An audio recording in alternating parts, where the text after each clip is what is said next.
ഗണേഷ് സ്വാമിയുടെ കൈപ്പുണ്യം കടൽ കടന്നും സദ്യ ഒരുക്കാൻ അവസരം. പാചകം ഒരു കലയാണ്. വേണ്ട ചേരുവകൾ വേണ്ട പോലെ ചേർത്താലേ ഭക്ഷണം രുചിയാകുകയുള്ളൂ. പാചകകലയിൽ തിളങ്ങിയ ആളാണ് ഗണേഷ് സ്വാമി.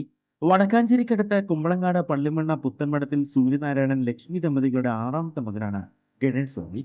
30 വർഷം മുമ്പാണ് തന്റെ പേരും സാക്ഷാൽ ഗണപതി ഭഗവാന്റെ പേരും ചേർത്ത് വിനായക കാറ്ററിംഗ് എന്ന സ്ഥാപനം ആരംഭിച്ചത്.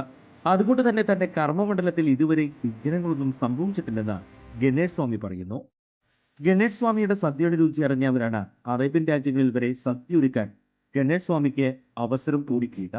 തിരുവനന്തപുരം പത്മനാഭസ്വാമി ക്ഷേത്രം, കോഴിക്കോട് തളി ശിവക്ഷേത്രം, ആറ്റുകാൽ ഭഗവതി ക്ഷേത്രം, പൂങ്കുന്നം ശ്രീരാമക്ഷേത്രം, തിരുവമ്പാടി ഗണപതി ക്ഷേത്രം, വിയൂർ മണലാർക്കാവ് ക്ഷേത്രം, കോയമ്പത്തൂരിലെ മലയാളി സമാജം, പാർലിക്കാട് ഭാഗവത തത്വ സംരക്ഷണ തുടങ്ങിയിടങ്ങളിൽ വിശേഷങ്ങൾക്ക് സദ്യ ഒരുക്കുന്നത് ഗണേഷ് സ്വാമിയാണ്. ഗണേഷ് സ്വാമിയുടെ സദ്യ ഗംഭീരമാണെന്ന് കല്യാൺ സിൽക്സ് ഉടമ പട്ടാഭിരാമൻ പറഞ്ഞു. ഞങ്ങൾ ശ്രീ സീതാരാമസ്വാമി ക്ഷേത്രത്തിൽ ഉത്സവം നടന്നുകൊണ്ടിരിക്കുകയാണ്. ആ ഉച്ചവരിൽ നിന്നാണ് ഞാൻ സംസാരിക്കുന്നത്. ഇതിന് വലിയൊരു കൈപ്പുണ്യം കൂടിയുണ്ട്. ഇത് ഈ അദ്ദേഹത്തിൻ്റെ ഒന്നും, അതായത് നൈവേദ്യമാണ്. കഴിച്ച് ടേസ്റ്റ് നോക്കിയിട്ട് തയ്യാറാക്കാൻ പറ്റില്ല.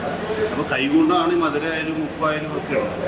എന്നിട്ടും ഇത്രയും ടേസ്റ്റി ആയിട്ട് ഒരാൾക്കും കംപ്ലൈൻ്റ് ഇല്ല.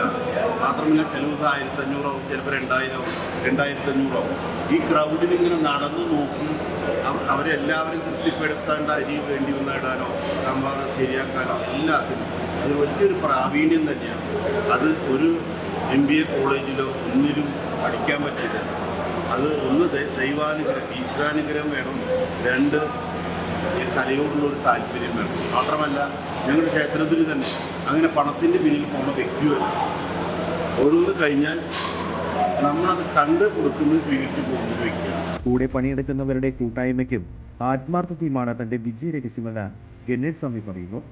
എത്ര പേർക്ക് സദ്യ ഒരുക്കാനും ഒരു ഫോൺ കോൾ മതി. പറഞ്ഞ ദിവസം പറഞ്ഞ സമയത്ത് സദ്യ തയ്യാറാകും.